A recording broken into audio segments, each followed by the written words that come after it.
Good evening. So I've been told, don't wait for the stragglers. You all were here on time, so you get the benefit. I don't know if it's a benefit or not a benefit of hearing me speak in my entirety. My name is Kevin Adelstein. Chag Sameach to everyone. I'm the president, publisher, and CEO of the Cleveland Jewish News, the Columbus Jewish News, and the Akron Jewish News. And you, good people, have gathered here this evening in the holiest of all places within this venue to hear me speak about the Cleveland Jewish News's strategy on covering Israel at war and the war in Israel, everything that's going on there. I'll give us, just as these folks are coming in, I'll wait maybe 2 more minutes just for the benefit of everybody since I see. Yes, I will. How's that? I'm just going to lean in. I'm hoping that those folks that are joining us virtually, not that my punim is worth seeing, so as long as they can hear me, that's all that matters. So we're here to talk about the Cleveland Jewish News's strategy on covering the war in Israel. And I'm pausing because you have the benefit of a real-life experience that just literally took place within the last 30 minutes that involves our strategy in covering the war in Israel. And it's not just what's happening in Israel, it's happening in the Middle East, and it's happening domestically. And to speak to that, earlier today, I'm sure those of you are aware, there was I'll call it an alleged terrorist attack until it's been confirmed, a terrorist attack at a pro-Israel rally that took place in Boulder, Colorado. And the alleged perpetrator is in custody. I just read this literally minutes ago, the actual story. I was just informed about it by my editor, who is in the room, in the sanctuary with us. Bob, raise your hand. Bob, raise your hand. Yep, so Bob was the one that made me aware of this. This is what we do. And as soon as Bob learned of it, he alerted me, and we unanimously agreed that we need to let our community know, even though it's not local, it still involves the Jewish people. A alleged attack on Jewish people in Colorado. So Bob literally right now is interacting with our digital team, and we're sending out breaking news as we speak to alert our community of this. That is part of our strategy in covering the war in Israel that literally started days after that horrific attack on October 7th, 2023. And we gathered as a news organization, and we created new strategies for informing and updating our communities. And I say communities because it's not just Northeast Ohio. We have a news publication in Columbus, Ohio, the Columbus Jewish News, that is a bi-weekly newspaper. We have a monthly publication still in Northeast Ohio, but in Akron, with the Akron Jewish News. And then we have, of course, our weekly newspaper, the Cleveland Jewish News. But we operate, for those that follow us and that are in tune to what we do day in and day out, we operate more as a daily news organization, just as we've demonstrated on Sunday, when even though it is a Jewish holiday, we still felt the need to inform our community in case they're not by other news source. So if they subscribe to our daily newsletters, our weekly newsletters, or our Israel at War newsletter, they will be the first, or our breaking news newsletter, they'll be the first to know about our account of, which is going to be this quickly because it just happened. We don't have time to put a local coverage together, even find out if there is any local angles to it, which there likely are. We grab the first wire story we can get that we subscribe to, we read it, we make sure that it's verified, and that there's nothing in there that goes against our editorial strategy, such as calling, or our editorial policy, such as some news organizations call terrorists militants. We do not call them militants, we call them terrorists. So once that's done, we then send out the breaking news. By the time I'm done speaking this evening, I would expect that news is out in inboxes, and our subscribers will be able to read that. So right after October 7th, we decided that we needed to gather, as I said, and create a strategy for telling these important stories of what's happening in the Middle East, what's happening within our community as it relates to relief efforts, to advocacy efforts, to fundraising efforts. And we did that very quickly. So we developed a number of new features and products even that to this day still continue 2 years later. And that is we branded a new section of our newspapers called Israel at War.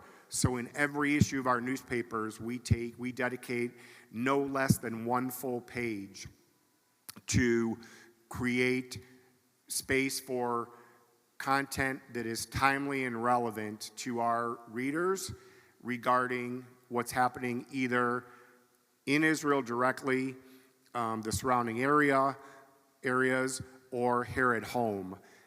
That is, again, the key is timely and relevant. So on anniversaries of the terrorist attack started by Hamas, we then do special coverage of that. That includes, much more than 1 or 2 pages of coverage. So you'll see that if you open up, I brought copies of our most recent copies of our newspaper. This is the Cleveland Jewish News. To give you an example, for those that are watching at home, if you look at your newspaper, you'll see this, and I'll direct you at what page it's on. So it's on this week's paper, this week's Cleveland Jewish News. It's on page 14. So it looks like this.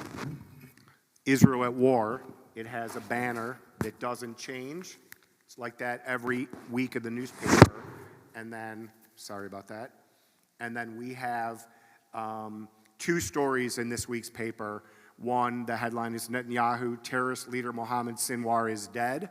That wasn't confirmed before. We reported that the week prior, but it wasn't confirmed that it was indeed Sinwar who was killed in the defensive by the IDF. And then the other headline reads, Trump told Netanyahu to hold off on Iran strike. So we felt both of these stories were the most timely and relevant to our readers to present to in this week's paper. We also, part of our strategy is one other thing that we've done. And we do this in every issue of the newspaper as well. On the bottom of the page of our Israel at War coverage, we call this a tablet reefer. It looks just like a tablet, a computer tablet. And it says, to donate to the Jewish Federation of Cleveland's Israel Emergency Campaign, visit donate.jewishcleveland.org/Israel. So we're trying to reinforce to the community that there are relief efforts taking place here to help the victims' families in Israel that our federation has been doing for the last 2+ years. So that's all part of our strategy. That's our print strategy. I'm going to stop, and because I want this to be interactive, and I'm leaning because I want to make sure that everybody can hear me. Can everyone hear me? No problems? Raise your hand if you can't. Jay gave me a thumbs up. I got thumbs up in the back of the sanctuary, so that's all good. I'd love for you to be able to ask questions while I'm talking, so feel free to just raise your hand if you'd like. And I'm happy to answer any questions from what I take pauses and answer questions. Yes, sir. And I'll repeat the question for those that can't hear.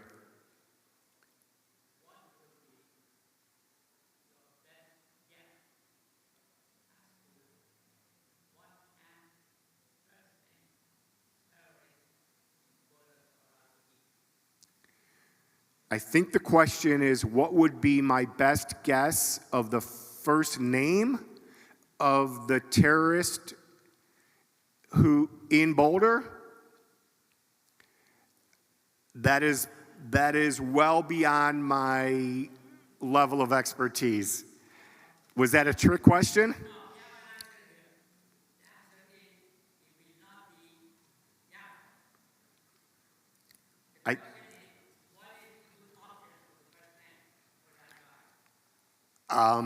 I don't believe, from the last report I read, sir, they have not given the media or anyone the identity.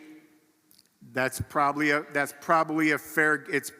safe to say, based on what I've read and what we're going to report, that it was somebody that has a vendetta against the Jewish people.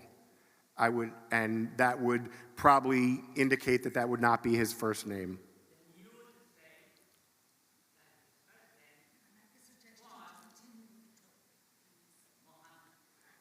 Okay. Yeah, I thank you for that. Okay. Yes, ma'am. Michelle.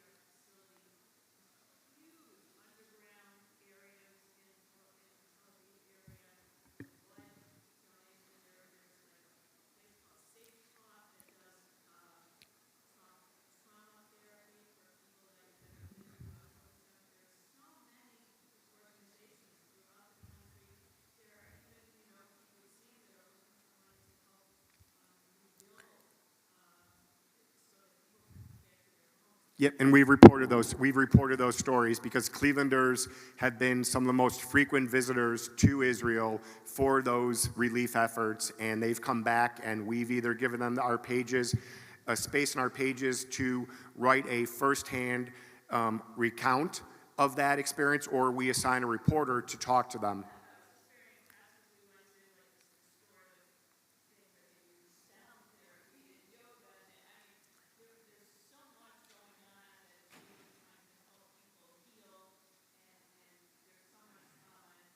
Yep. Could not agree more, Michelle, and that all ties into our strategy of dedicating space to be able to tell these incredible stories, to continue to create awareness and understanding of what's happening and how that country has been just severely impacted through the most horrific, obviously, terrorist attack since the Holocaust. So I could not agree more. And it's important for us as a news organization to be able to tell those stories to the community. Yes, sir, Jay.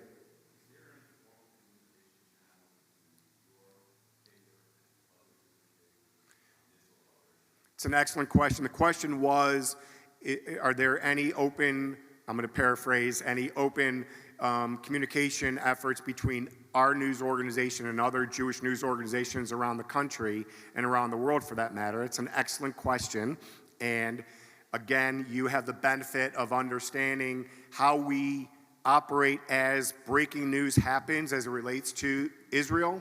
Bob and I just literally 5 plus minutes ago, Bob is already in touch with the Intermountain Jewish News in Denver, Colorado, who already has a story about the terror attack, alleged terror attack that took place at an outdoor shopping mall in Boulder earlier today. And we will evaluate their story, decide whether or not we want to use that story, which we'll have access to they'll grant us permission. We know the family-owned Jewish newspaper very well, and we collaborate them through our allies with Jewish media around the country. In addition, and an example of this would be with the tragedy that took place in Squirrel Hill a couple years ago. To the same regard, we have a relationship with the Pittsburgh Jewish Chronicle, which is the weekly Jewish newspaper in the Pittsburgh area that has been, operating for decades as well. In fact, we do work for their newspaper through some of the things that we do as a news organization, and we collaborate them as well. We share stories, and when Squirrel Hill tragedy took place at the synagogue, at Tree of Life Synagogue, on the Sabbath, we sent a reporter there, in fact, and it spent 2 days in Squirrel Hill, and that newspaper used some of our coverage for their newspaper, even though they're there in the city, and we complement each other. So that happens very often. We are a member of the American Jewish Press Association. Bob and I both sit on their executive board. We've been involved in it for many, many years. My dear friend and former boss, Mark Freeman, who is here, has attended an American Jewish Press Association conference before, where Jewish media come together every year. We hosted such a conference in Cleveland several years ago, and it puts us all in the same venue for a couple days, and opportunity to learn from each other, learn best practices, share editorial strategies, business strategies, stuff like that. That happens every day. So did that answer your question, Jay? Excellent, sure. Yes, Nancy.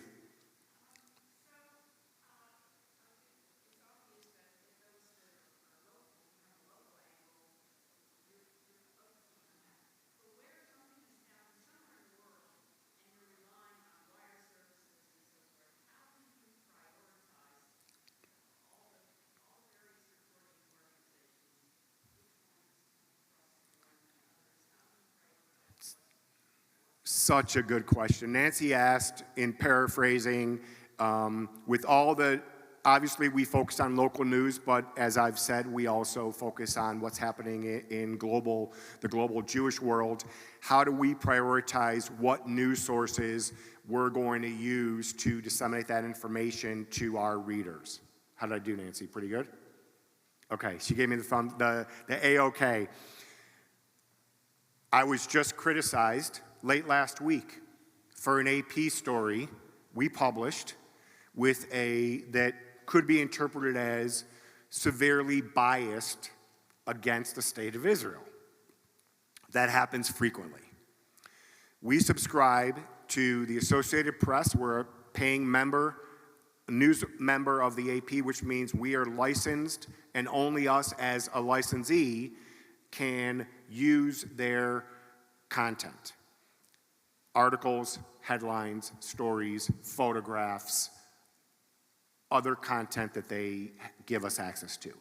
We also subscribe to JNS, which is the Jewish News Service, which is an online-only publication. All these are online wire services. And the other one is JTA, Jewish Telegraphic Agency. And we also are members of other news organizations in America's newspapers. We have access to their content as well.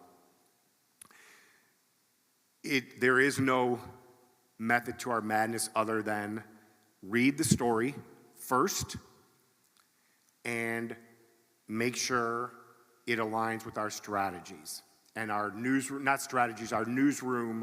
policies, if you will, mission. Oftentimes we miss things, and we admittedly, I personally, Bob will attest to this, I fell on the sword when I was criticized by a local rabbi for that story that we published. If there was something better than AP, we're well aware of perceived biases of AP.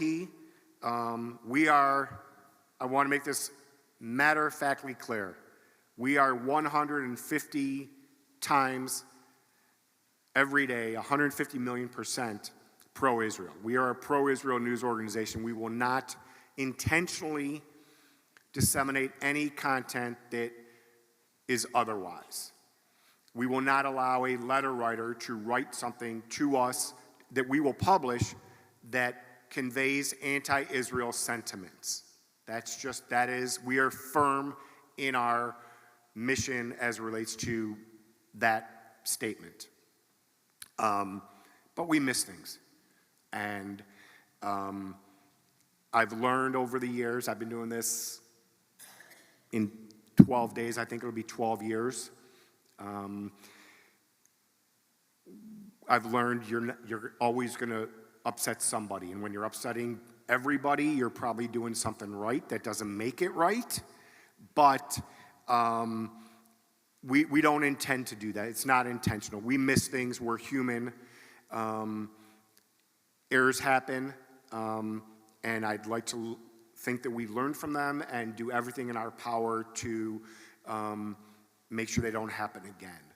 And sometimes we're quick to get the news out, but anybody that knows me, certainly everybody in our news organization knows that my personal mission and belief is I would rather be second and get it right than first and get it wrong. And I wear that like a badge of honor. That doesn't mean all the time that we still don't get it wrong. That's not something we got wrong. That's an interpretation. That's a belief. That's a feeling of there is a known bias, a known belief of an AP bias. And I've been searching. People closest to me know that I've been searching for something, Nancy, that is less biased.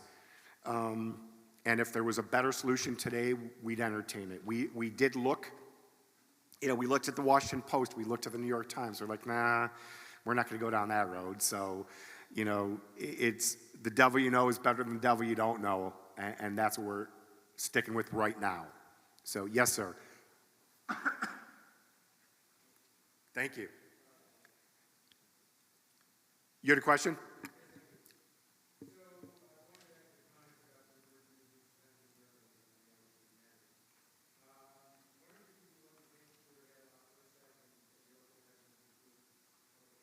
Yep.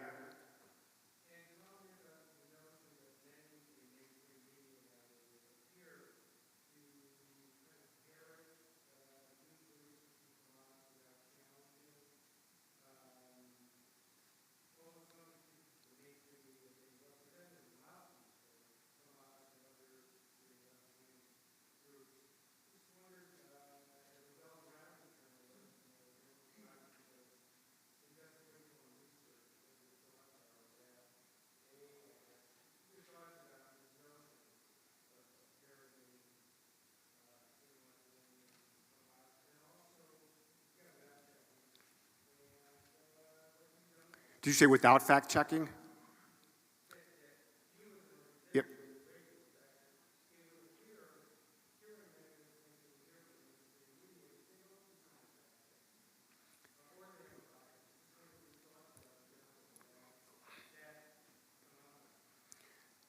I'm going to paraphrase. I'm sorry, sure, what's your name? Bob, yes, I knew you looked familiar, Bob. I'm going to paraphrase Bob Alenick's question to, I actually have more than 12 years experience. I've been at the Cleveland Jewish News for 12 years. Journalism is a vocation for me. I have a BA in journalism from the Ohio State University. Sorry, I had to get that shameless plug in there. Reigning national champion Ohio State Buckeyes, how's that? Bob's question was, how do I personally parrot out the perceived bias of mainstream media as it relates to a pro-Hamas slant?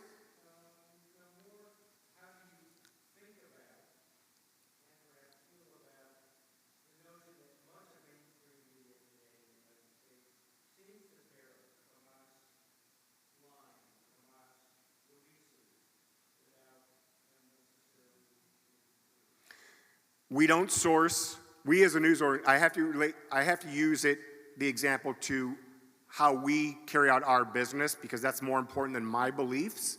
I would like to think my beliefs are irrelevant to how we operate. Otherwise, we would have a bias. That's Kevin Adelstein's beliefs, and it's not Kevin Adelstein's newspaper. It's the community. It's all of your newspaper. It's our newspaper. We're a community-owned, independent Jewish media company. Sometimes we operate like a mainstream news organization, though. I just read an article over the weekend of a source, a news organization that sourced the Gaza Health Ministry with the massive amounts of alleged Palestinians that have been murdered by Israel. We would never, ever publish that. We don't source the Gaza Health Ministry. We feel as though, as a news organization, that's extremely biased.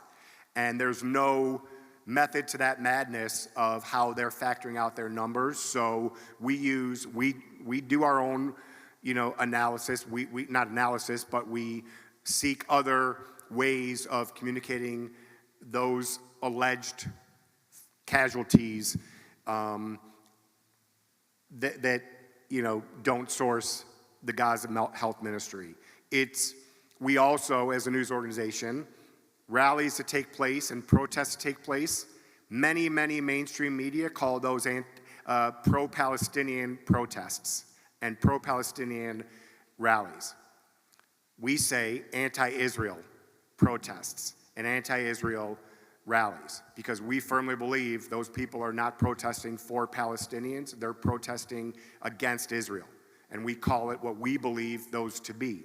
And when the AP writes pro-Palestinian rally or pro-Palestinian protest, we rewrite that every chance we can. Doesn't mean we get 100% of them, but we rewrite those as anti-Israel protests because we know that Israel wasn't the perpetrator.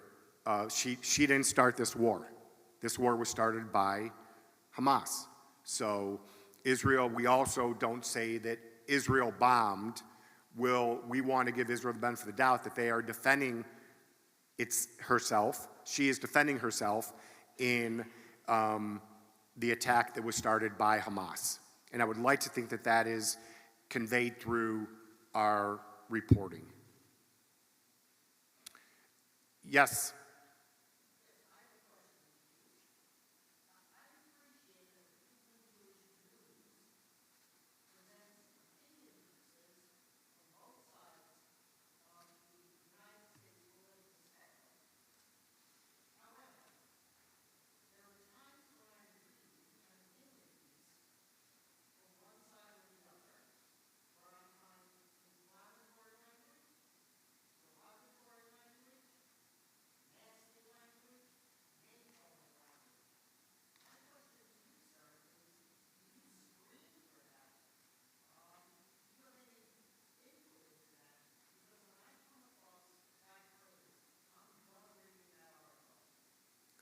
It's a good question. The question was, for those that didn't hear, I'm sorry, what is your name? Anne appreciates the diversity of opinion columnists in the Cleveland Jewish News from both sides of the aisle. However, she recognizes that oftentimes columnists that appear in our newspaper will write inflammatory, offensive, name-calling terms, and does our news organization review that, edit it, and have a voice in whether or not we're going to publish that, because when she reads it, she totally tunes out. Pretty accurate, Ann, from what you asked? Okay. So the easy answer is, of course, we have a say in everything that we publish. We have a responsibility to read everything before it appears on any page of our newspaper or website or e-newsletters. Let me help you understand the difference between reporting and giving an opinion. Reporters are forbidden from giving their opinion in anything that they write, anything they report. The minute they do, they've lost all credibility. Whether you agree with what they wrote or not, they're not allowed to give an opinion. We don't care about their opinion. Their opinion is simple, or their mission is simple. Go out there, tell the story, tell both sides of the story, put it in as concisely as possible into the word count that you've been given, and turn it over to an editor to edit and approve and get out to our readers. A columnist operates under a totally different set of guidelines. We hire opinion columnists to give their opinion. And it is our responsibility to do our very, very best to offer our readers a as fairly balanced mix of opinion writers based on what they write on, what they believe in. All of our opinion writers, for the most part, other than one, writes about Israel, writes about the Middle East and the world. Not actually the world, let me say, because every one of them writes about what's happening in the White House, no matter if it's a Democratic president there or a Republican president there.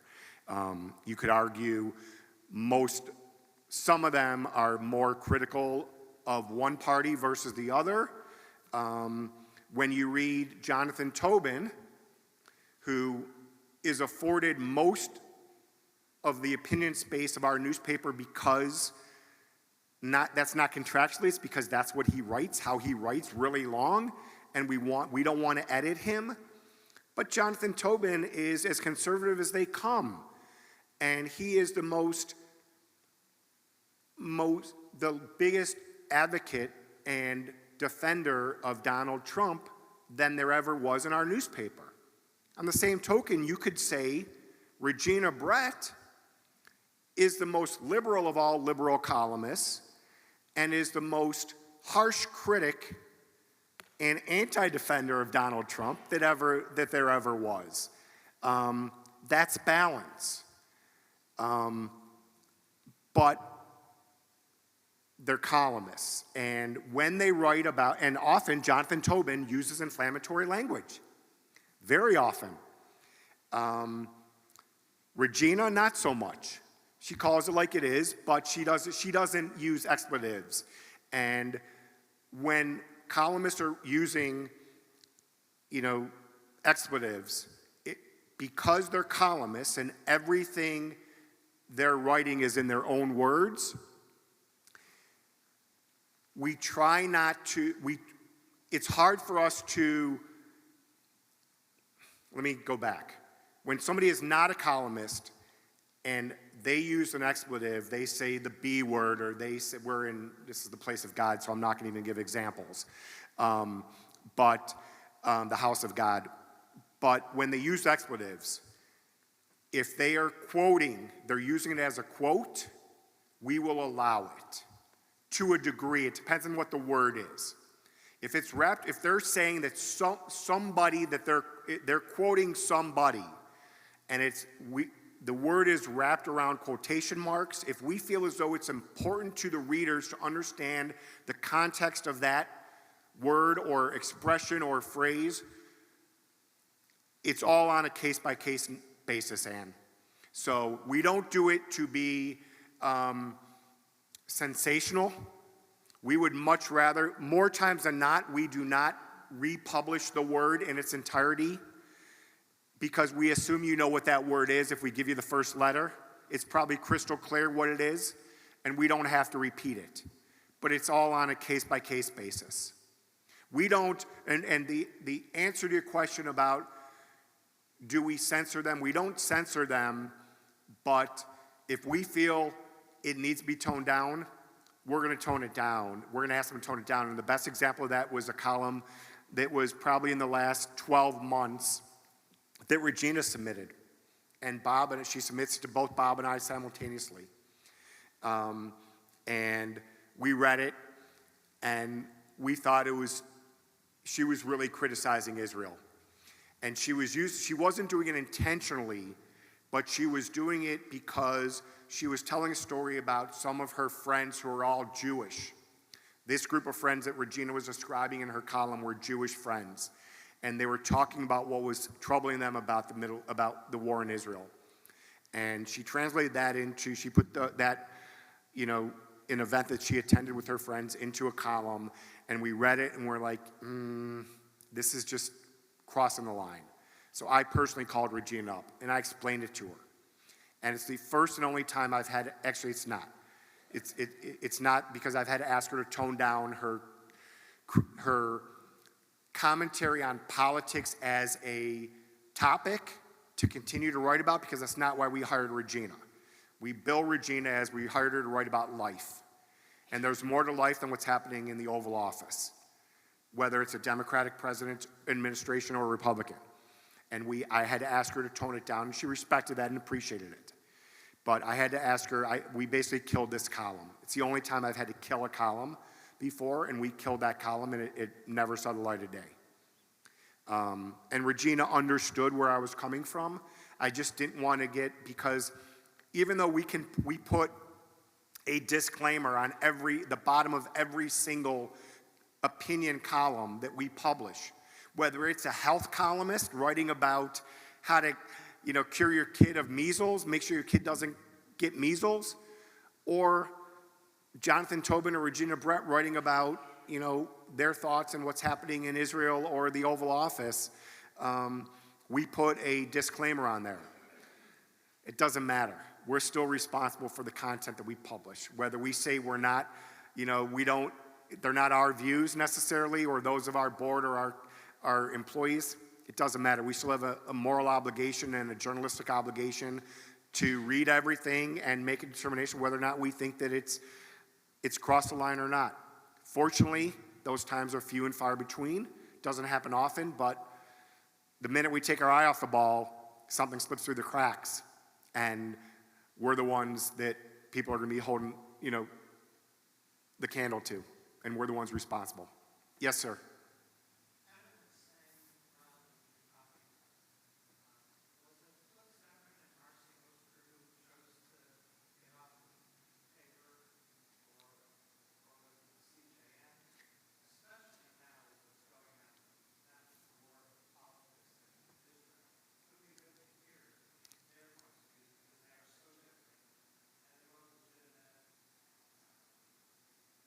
Yeah, so the question was it our decision or Cliff Savrin and Marcy Oster's to stop writing? I don't think you meant stop writing entirely, because both of them do still write. Cliff still writes for us weekly. And we did have many years ago I believe it was, Bob, correct if I'm wrong, it was a point counterpoint. They both got the same topic, I believe. They both wrote about it, and they paired side by side. Marcy went to work for another news organization, and her contract with that national news organization at the time forbade her from working for anybody else, and that's why that stopped. I would love, Marcy, I know personally, we went to elementary school together, we went to high school together, we grew up in the same neighborhood. I'm friends with her brother. I would love, I've approached Marcy before her the tragedy that took her son's life several years ago, approached her and asked her to, if there's anything, we could do, and unfortunately her situation hasn't changed. Marcy, I believe, Bob just told me this last week, she's coming back to the community for a speaking engagement later, when is it? JFX is bringing her in June to speak, so yeah, I would love to do that again. Unfortunately, and I'd give up the space somewhere else to create that space for Marcy's voice in the newspaper. She's a very gifted journalist and columnist. It's what she does best.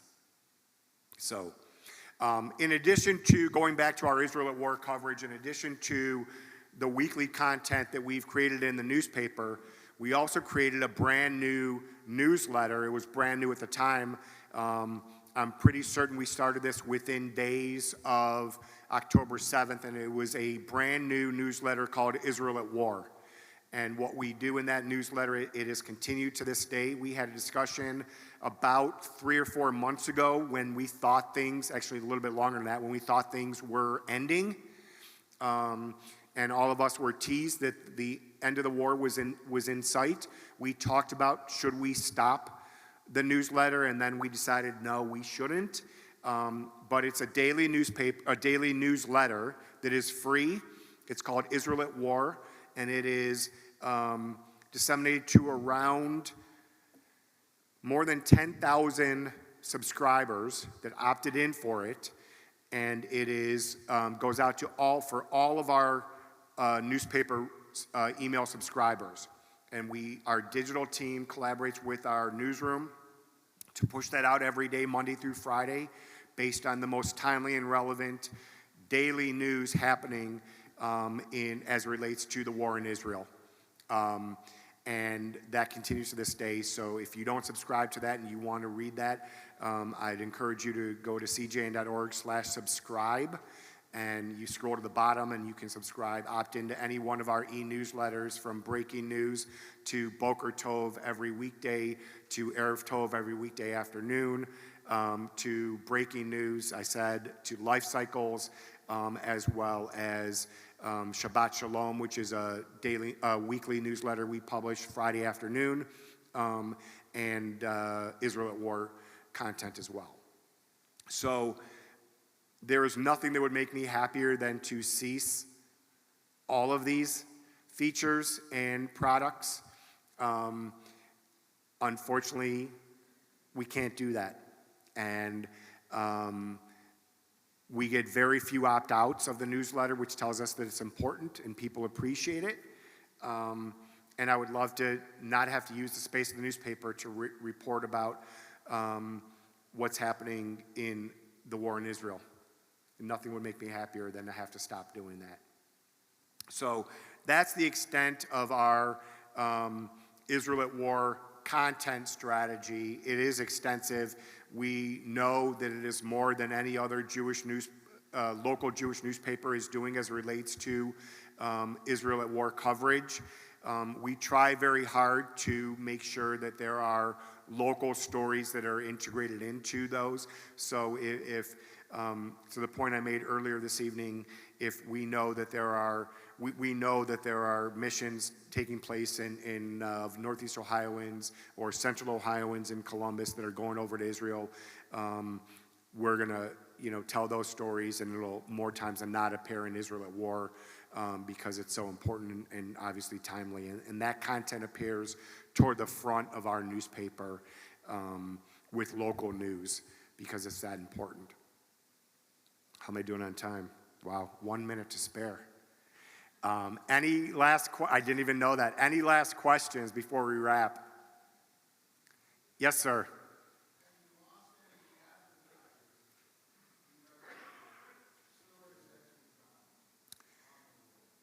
It's a really, really good question. The question was, have we lost any advertisers because of general coverage or Israel-related coverage? Either or. Yes, we have, but we've regained them. We had a local advertiser who had been advertising with us for many, many, many years, many decades. And it's a local business owner who's a member of the Jewish community. And that advertiser pulled out for a period of time because of Regina Brett's column. And he didn't like how she wrote. And I had several meetings with him to explain to him our strategy and why Regina's on the pages. And then I had an epiphany. An epiphany because I was meeting with one of my board members. And my board member was telling me a story about a friend of his who was anti the Cleveland Jewish News because of such content that he was reading in the newspaper. And my board member begged him and said, I want to send you a free subscription I'm going to pay for, so you don't have to pay for it. I'm going to pay for a subscription for you. And I want you to give us another chance. And he said, okay. And he did. My board member was telling me about this story. This is where my epiphany came in. And then, after a couple weeks, this friend of the board member called him up and said, I'm out. I read something that Regina wrote on page 3, and I didn't agree with it, and I was so nauseated that I stopped reading. I couldn't go any further. My board member told me this story, and that's when my epiphany came in. I said, you know what? I think you're right. I said, I think you're right about the fact that we need to do a better job, which is what he told me, of how we present that content to our readers. And I said, I'm going to make a deal with you. This was my board member. He said, Regina is contractually obligated to appear on page 3 of the Cleveland Jewish News. She's contractually obligated by our contract with Regina, as well as 2 sponsors that sponsor her column. So we are contractually obligated to put her on page 3. But I said to my board member, I'm going to go back to Regina. I'm going to go back to my sales team. And I'm going to say, from now on, this day moving forward, anytime Regina writes about politics, there's any inkling of a sniff of politics in anything that she wrote for that week, we're going to move Regina to the opinion pages outside of page 3. And I think that's fair because that's where all the other opinion writers that have more latitude can write about anything they want. And if it's political, it should be with the opinion pages. And I did just that. I told Regina that. She had no qualms. I told our sponsors of her column that. They had no issue, nor did the sales team. And I thought that was a fair compromise outside of what people wanted. What this advertiser wanted was us to not publish Regina anymore. And I told that story to the advertiser. And within 2 weeks, he was back advertising with us. And to this day, he advertised with us every week in the newspaper. So we listened. We tried to find a happy medium. And I thought Regina, when I first approached Regina many years ago when she gave up her position at the Plain Dealer for somebody else so someone else could continue writing, and that's what she did, I told her I wanted to write about life, not about politics. That answer your question? Thank you all. Chag Sameach, and be safe.